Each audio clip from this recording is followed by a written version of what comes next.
Welcome to a world where luck, deception, and greed come together in one of the biggest scams in Australian history.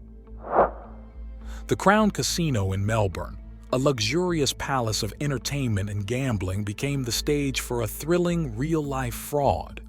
In 2013, a high-rolling gambler named James Manning, a New Zealand businessman, allegedly conspired with a VIP services manager inside the casino to attempt one of the most ingenious scams ever. Together, they devised a plan to make off with a staggering $32 million.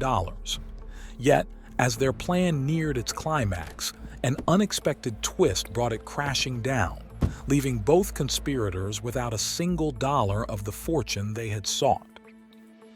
This is the story of how it all went down, the people involved, and the mystery that still surrounds this unforgettable crime. The Crown Casino is a massive complex located on the south bank of the Yarra River in Melbourne, Australia. Opened in 1997, it quickly became the largest casino in the Southern Hemisphere. The casino is not just about gambling. It's also home to five-star hotels, luxury restaurants, high-end shopping, and world-class entertainment. The casino floor itself covers over 220,000 square feet, filled with slot machines, poker tables, blackjack, and roulette wheels. For the wealthy, the Crown Casino is more than just a place to gamble. It's a playground for the rich and famous, where millions of dollars can be won or lost in a single night. High rollers, celebrities, and business tycoons are often found playing in exclusive VIP rooms, where the stakes are incredibly high. But even in such a glamorous environment, crime can happen. And in 2013, Crown Casino became the scene of a scam so bold, it left everyone in shock. In March 2013, the Crown Casino's high-stakes gaming room, known as the Mahogany Room, was busy as usual. This VIP area is where the wealthiest gamblers place huge bets. But behind the scenes, something suspicious was going on. One of the players that night was a wealthy high roller from overseas. He had been flown in by Crown Casino and treated to a luxury stay in Melbourne. Everything was going smoothly for the casino until this gambler started winning big, really big. Over a short period, he won around $33 million. At first, the casino thought they were just witnessing a streak of good luck.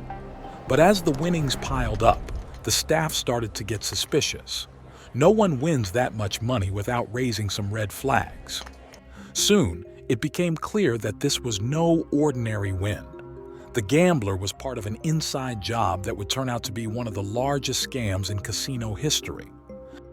The mastermind behind this scam wasn't the gambler himself, but an employee of the Crown Casino. This man, whose identity was never publicly revealed, was a senior member of the casino's security team.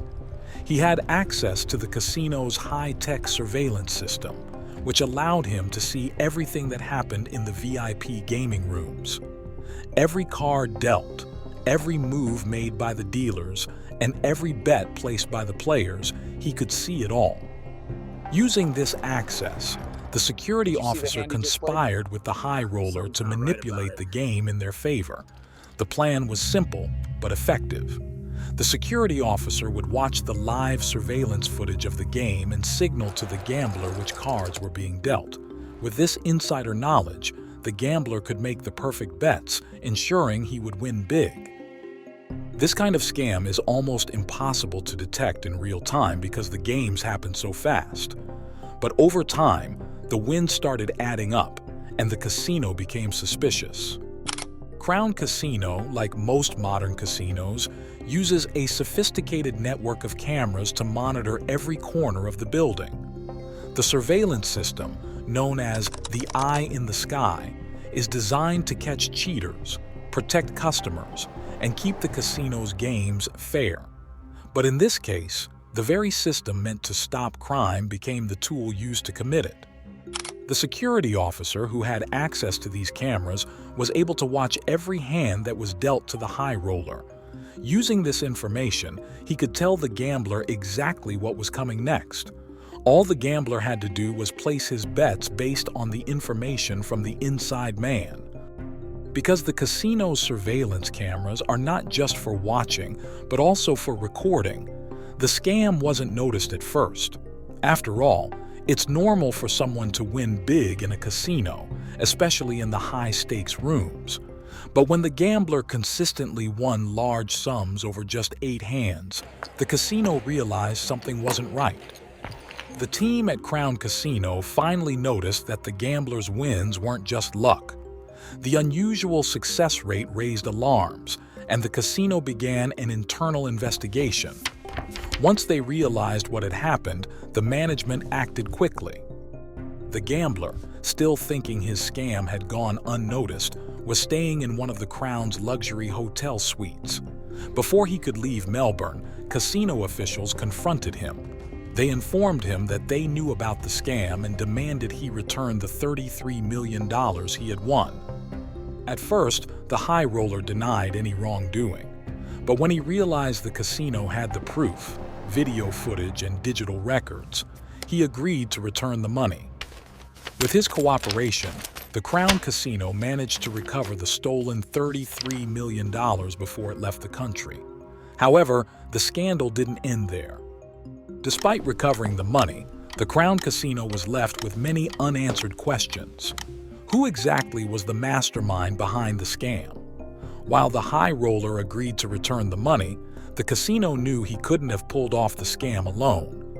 The real key to the operation was the insider, the security officer who had access to the surveillance system. The casino fired the security officer, but the full details of his role in the scam were never made public.